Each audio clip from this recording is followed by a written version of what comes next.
In the future, I will wake up at 7 a.m.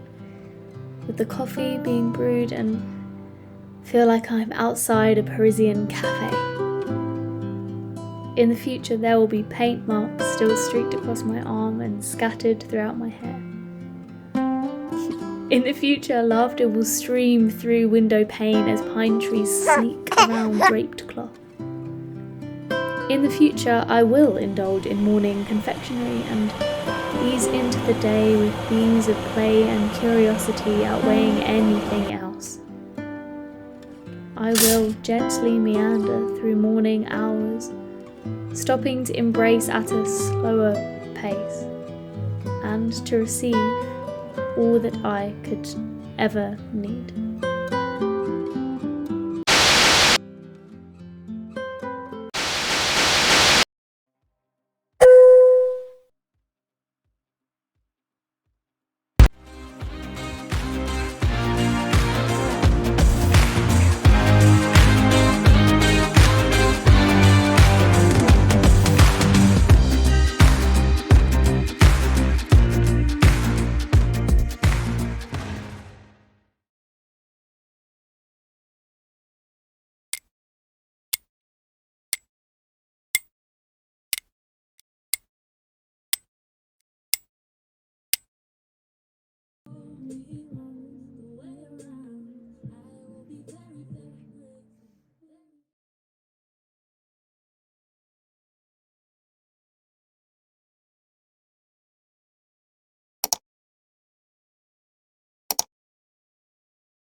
On Monday, the 17th of October 2020, Liz Truss announced a new wage system called the Value Time System.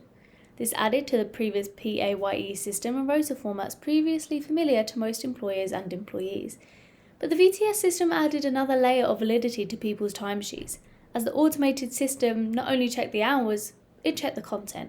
Members of the public used to be able to put 8 hours with no further explanation, but the VTS would deem this description as invalid, as there was no obvious value provided to the company during those hours. VTS works on a point-based system. The more hours you work, the more VTS points you can gain. However, the more hours that you spend playing video games, watching films, or taking extra long lunch breaks, the lower your score. To start with, the system introduced points based on people's location, job title, and previous earnings, all of which were calculated by employers and sent to officials prior to the system's release. Whilst most people were implementing their time for work, the system required you to account for your time from 6 a.m. to midnight. Soon the VTS began to feel like a form of currency. Corporations began rewarding those with high VTS scores with holidays, cars, houses, but this was for the few and not for the many. Cleaners, apprentices, graduates, entry-level employees, freelancers, theatre makers, scholars, even most business owners were not rewarded with such perks. None of the aforementioned people were contacted by those working at VTS to offer such rewards. The measurement became so accessible that the VTS score became a requirement as much as ID did. You needed your passport and an average VTS score. To buy alcohol, you needed exactly the same. Companies began treating VTS like a VIP system. Clubs would offer VIP tables to people with the highest VTS scores. It soon became very obvious that if you were not seen to have a high enough value, you weren't worth any rewards. Much like the number of likes one could gain from an Instagram selfie or motivational LinkedIn post, the number of VTS points attributed to a form of achievement. But this was not just limited to social media. This impacted everyday life outside of a screen. The only way in which people could improve their VTS score was to 1. Work more hours, 2. Earn more money, 3. Increase their number of shares, 4. Invest, and 5. Get promoted.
The measurement became such standardized practice that job applications began demanding certain amounts of VTS points for those who applied. You could not get a mortgage without having a VTS score above 10% of the national average. Schools would judge whether to allow a child to enter their school based on their parents' VTS score. Then, on Monday the 19th of December 2058, a new rule was introduced, called salaried time. This meant that people were only able to gain VTS scores from their time-blocked hours that contributed productively to a business. Said businesses had to be accredited by the government website. Therefore, any time spent on anything outside of those hours did not count towards an individual's value. Any time spent on personal projects was void. VTS did not care about social standing. It doesn't care about how many friends you have sat with you on a Friday night at the pub. It cares about assets, finances, stocks, shares, sums, numbers. And if people didn't meet the VTS requirement, then they couldn't receive any money into their bank account. Any attempt at payment to this person would be blocked. And this was an immediate change too. Self-employment became unacceptable. Those under the categories had to find employment elsewhere, but the problem was the list of accredited companies for which they could contribute value to was limited. In fact, the only companies listed were the top 100 biggest companies in the world at that time. Well, many were outraged and shocked and worried about the future, not only for them, but for future generations. What would happen to all of the freelancers, all of the freelance work? Where would they go? What would they do? What would happen to all of our art and our education? Would we now have Google schools, some asked? Would Tesla be solely responsible for all the transport in the UK, despite being a US-run company? At the time, it didn't make any sense and people couldn't wrap their heads around it. They questioned, well, how have businesses managed to do this?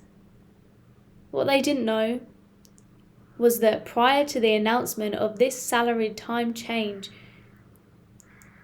the UK had already made deals. A lot of countries had switched on to what the UK were doing, and they realised that they could expand their workforce and recruit more people. In fact, 85 out of 100 companies listed had already arranged deals with the UK prior to the announcement of salaried time. The public tried protesting. Signatures were changed and support groups were created, but nothing changed.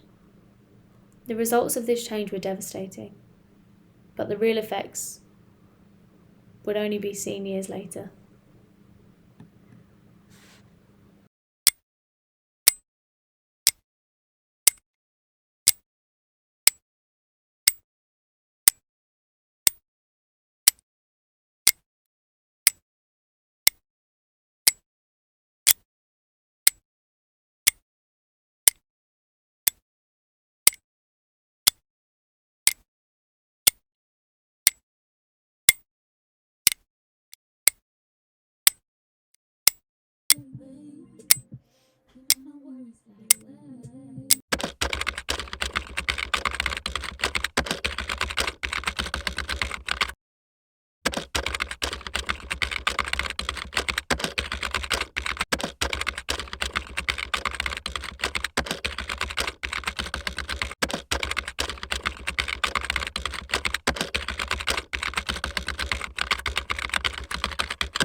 In the future, I will be realistic. I will wake up, go to work, check my emails on the commute. In the future, I will be at my desk by 8:30 every morning after catching the 7:45 train. I will check the tasks I've been given and complete them promptly. In the future, at 10 a.m, I will have a cup of tea, caffeinated, with 3 sugars and 2 slices of toast with exactly 1 teaspoon of butter on each slice. I will return to my tasks, working through lunch to meet my value. I will meet an external value standard, but I will not meet my internal value. I will go home. I will have dinner. I will sleep. And in the future, I will repeat.